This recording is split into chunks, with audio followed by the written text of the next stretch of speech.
Broncos country, what's going on? Hope you guys are having a wonderful day. Back from Vegas, back for some breaking news for our Denver Broncos. That's right. Quinn Miners got his contract extension. He was one of the kind of three guys I think that we're expecting the Broncos to at least have discussions with. Garrett Bolles, Quinn Miners being one of them, and then Pat Surtain being another one of those players. So imagine we're probably keeping now Pat Surtain and Quinn Miners. We'll see what happens with Garrett Bolles. A little unsure, but Adam Schefter coming out here, giving the details, coming from D3 Wisconsin Whitewater, 4-year, $80 million contract extension. So that's $20 million on average, includes $45 million guaranteed and ties him to the team through the 2028 season. Absolutely massive. Bo Nix needs to have a competent offensive line in front of him. That is key for pretty much all quarterback success, and definitely a young quarterback success. He's still young. He's not middle-aged yet, Brandon Burnham, but he will be quite soon. Or mid-20s, rather. But anyways, where's this stack up? Well, Mike Garafolo put this out. This puts him in the top 5 guards paid in the NFL. We'll break that down here in just a minute. Thought this was an interesting detail. $24 million in the first year of the deal. So that's nice.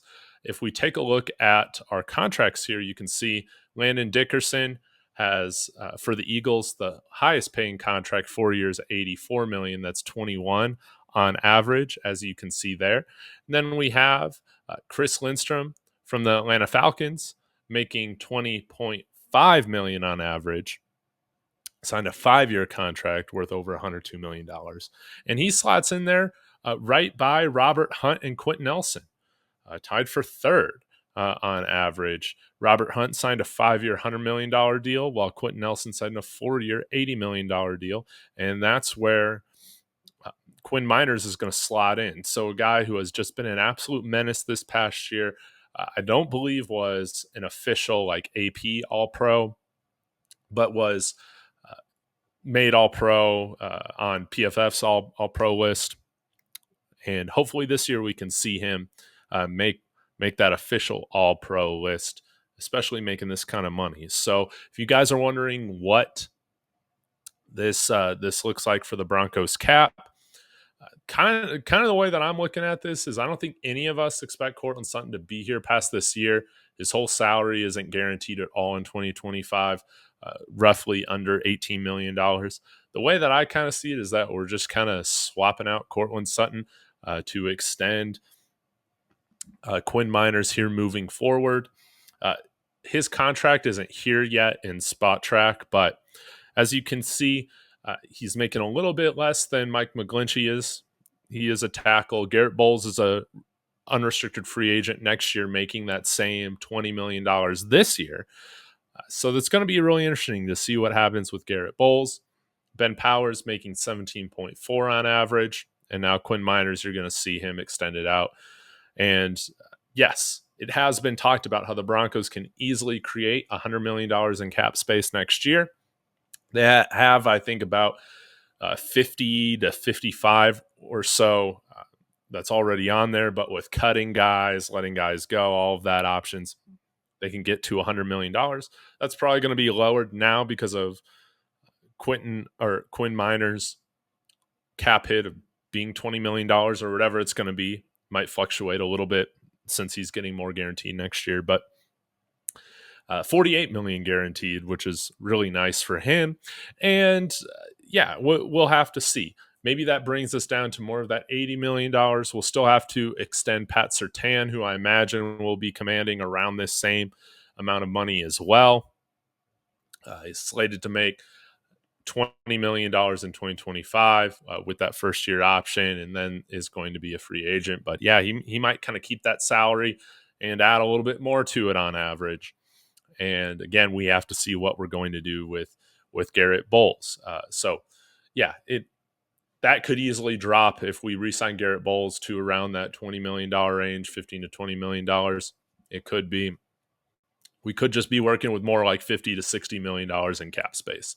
So let me get down here. Okay, so the Broncos right now with Spotrac have $51 million. Granted, that doesn't take into account what they can do to increase this to like that $100 million mark, like we talked about. So this is great news. I think moving forward, we have a ton of cap space to work with, even with this extension. We have room to sign back some of our other core players and also bring in some other players as well. And granted, in 2026, that's when we're really going to be cooking, because the Russell Wilson cap hit will not be here anymore. The dead money cap hit, he's on the books for like $30 million, I think, next year in dead money. Let me find out where that's at, because they don't have it on here. But yeah, you can see the dead cap, $32 million. So it's going to be really interesting to see where George Payton and the Broncos organization, Sean Payton, go from here with who they decide to sign next. I imagine Pat Surtain is going to be I think it would be best to get him extended right now. Do it a year early. We already know that he's good. If he has an injury, he's going to be able to recover from it.